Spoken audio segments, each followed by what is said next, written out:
let's talk about. I mean, we talked about ChatGPT as one of the top, topic points and conversation points, and bloody hell, where did artificial intelligence? Like the concept's always been there, right? But it's just so mainstream now, right? Mate, this is the new big tech arms race going on right now. Yeah. And I mean, I'm sure you'll explain a bit later with everything, but like, there's just been, I think every company now is trying to get their own version of, I guess, the OpenAI ChatGPT thing into their pipeline, Into their system, into their systems, into one of the projects that they need to have. It's the must-have now these days. It's definitely the talking point. Let's talk about the war. Google and Microsoft. Who? Microsoft? They still have a Halo? No, but they're back. This is interesting. So Microsoft, off the back of ChatGPT, they're invested, still got to check on that one, $10 billion into ChatGPT. Mate, they've gone all in. Oh, yeah. So, yeah, we saw this week, I guess, the two presentations. They chose the same week to do these presentations as well. Coincidence? I don't think not. We saw Google and their presentation, and man, what a blunder. Okay, forget about before we go to Google, what about the Microsoft presentation? Did you have a look at it? Yes, I was actually very impressed. Would you use a Bing product though? Well, that's the thing, right? Everyone's sort of saying, should it have been like a new brand? Yeah. Bing is associated with a search engine that practically no one really uses. Yeah, but the way that they've integrated, I've got to say, is actually pretty good. They're doing it in Microsoft Edge as well. That is their new browser. So the way it's integrated is that it's obviously going to be in their search. When you search for something, like if you ask it a question on the right, I mean, from a user interface perspective, it doesn't look that great. Because that looks like the actual chat box. It looks different to the search results, like from a design perspective. Yep. And to the eye, there's too many things going on. But what you can do is you can go into like a deeper sort of chat GPT like sort of experience where you just ask it questions and it comes back out with you with answers while simultaneously searching, right? Yeah. And the why I thought it was impressive is also how they integrated it into their browser Edge. So I saw a demo where I think they were looking at financial results for a company, and it was a PDF document basically. Yeah, and it asked you just click the extension in Edge, and then it says, "Can you compare this, or can you make it like a summary, 5 keynotes?" It's like a 20-page document. Yep. And it, like in seconds, it just it made like 5 points. And then it says, "Oh, can you compare this to this other company's financial results?" And it made a table comparing the results like within a matter of seconds. There's no work to do anymore. You don't have to read. It's great. Yeah, I mean it is. I mean we said it was scary a couple of weeks ago, right? It is scary. It is scary, but this is very useful. It's going to cut down a lot of time wasting in terms of researching, I guess. Sure. But I just wonder, like, what is how does it get verified? Because I mean, we'll talk about later how we saw there is a lot of mistakes that can happen. Stuff, yeah. The Google stuff. There's a lot of mistakes that can happen. But it's something that I think Microsoft is a bit more open to the feedback, and they sort of know that there can be mistakes. And yes.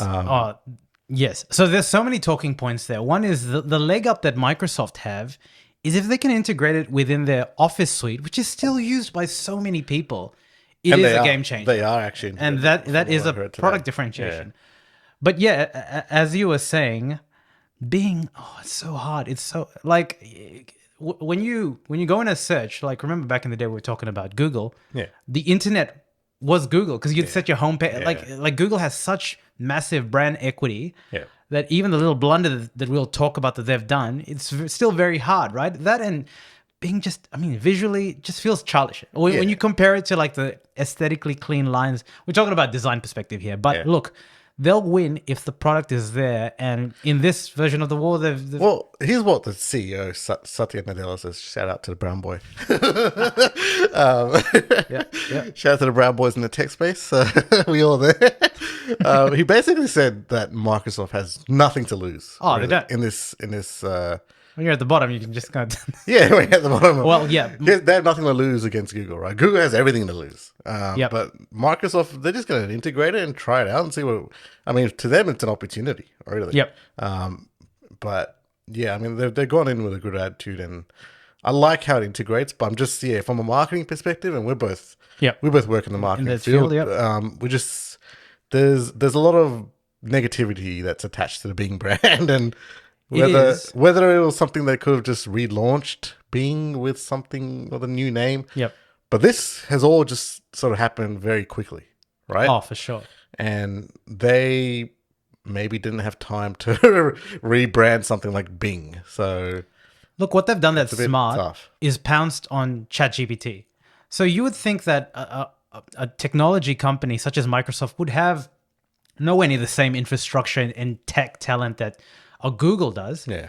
But they've captured the media storm of ChatGPT, which has rave reviews, whatever you want to call it, right? People are impressed by it. Let's just put it.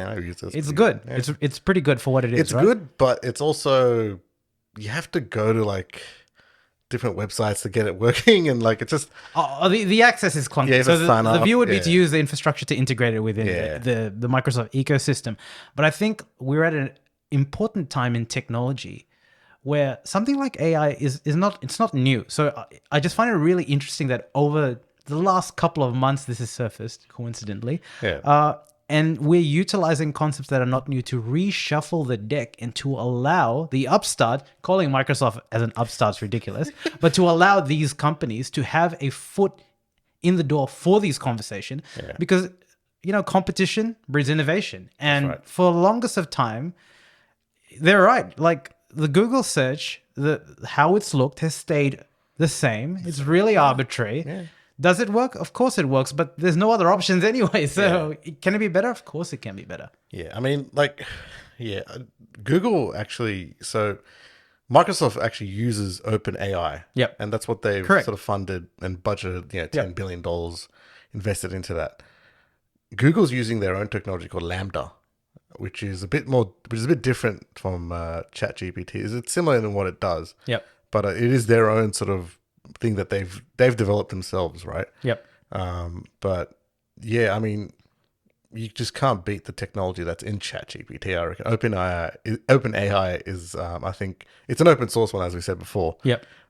But it's something that's gonna, I think, grow even bigger than what it is right now. The actual technology of it. For sure. Because I could see what I could see potentially is people even selling like an AI. You know how we have chatbots websites, right, for companies. Yep. You could sell an AI version of it that scans your whole website, and you don't need customer service anymore. Really, you can just have. That's one of the scary elements. Yeah. There's certain job professions that are, even when I guess voice technology gets to a point where it's indiscernible, you could really have an automated, like a robot voice assistant answering calls for you. If you, I mean, that is the stage where we say it's scary, right? It's taking jobs from people, from those guys in India and the Philippines. So but, they're jobs, right? Yeah. I think what Microsoft, now let's talk about these presentations, because I think the presentations in themselves and the posturing that occurs between these tech companies, when did it become en vogue to sit down on YouTube and look at a tech company's presentation? Like it is a thing. When did it become a thing? It became a thing with the iPhones, right? But anyway, anyway, Steve Jobs made it a thing. They made it a thing, right? Yeah. Because you think about it a decade ago, why would the average Joe Blow sit and listen to a tech up? And now people do it. Yeah. People are listening to it. But anyway, before that, I think what Microsoft did really well was acknowledging that there will be mistakes. Yeah. And they kind of opened that door in case there was a mistake in the presentation. Yeah, they've got a system within the actual chat to say, provide feedback. Was it good? Was it bad? Yeah. Was this a mistake? Was it the right answer? They sort of understand that it's not 100% yet. Of course. Right? It's the earliest versions of this technology, but tell me what happened in the Google Alphabet presentation, because this is hilarious. Oh, man, I feel bad for the presenter. I forgot her name, but... I saw the video. Yeah. I think for her sake, it's probably good we do. Me too.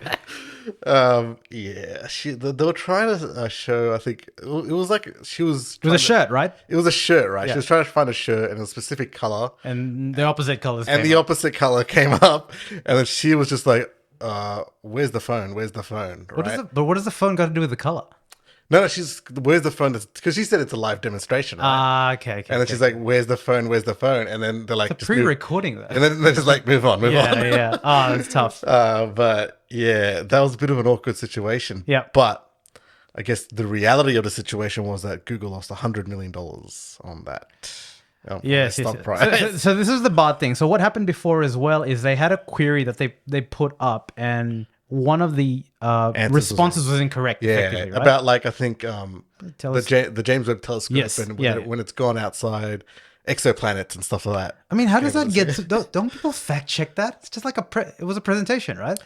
Yeah, I mean, for a big company like that to It's weird, right? make a bit of a stuff up like that, that is weird. But I mean, we'll talk about it later. There's been a lot of layoffs at tech Oh companies. yeah. But Maybe they're working on skeleton stuff. yeah, right. But you can't fact check a presentation. Okay, there are a couple of things to unpack here. Yeah. One is the fact that these two presentations, or whatever you want to call it, happened in the same week. Yeah, it looked like a reaction. Yeah, like we got to do something because our competitors are doing something, and in that regard, pretty rushed. And secondly, I mean, we know that Google has a strong, stable suite of products and stuff like that, right? Yeah. And it did look like their version of it was a response and not really a considered response.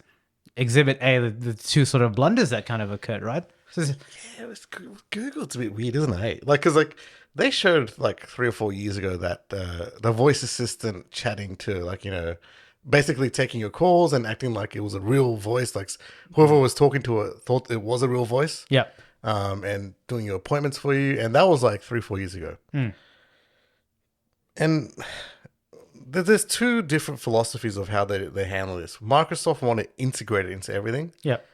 Google want to make it its separate sort of thing, right? But Google is integrating it within the search, right? I don't think it's integrating it the way that Bing is. Yep. So, I mean, they've, I mean, even now, I think is Bing available? That the Bing AI, like, is that available right now? No. There's a list. Yeah, and it's the same with, I think, with Google's one as well. Bard is that it's Bard hasn't, as of now, Bard hasn't been released. It's a separate thing only to select people that you can. They're testing to test it. I mean that I think is also reflective of how expensive it is to run this type of tech. Yes. Right? Yeah. ChatGPT learned that, and that's why they introduced a pricing model. How much